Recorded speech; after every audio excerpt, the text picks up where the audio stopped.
ချိုလားဘာချိုလားငါကရင်စားရတယ်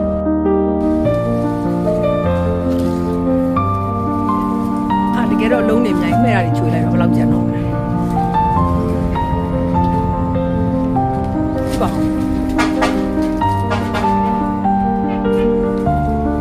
အမှန်ကန်ပြင်မဲ့ပဲ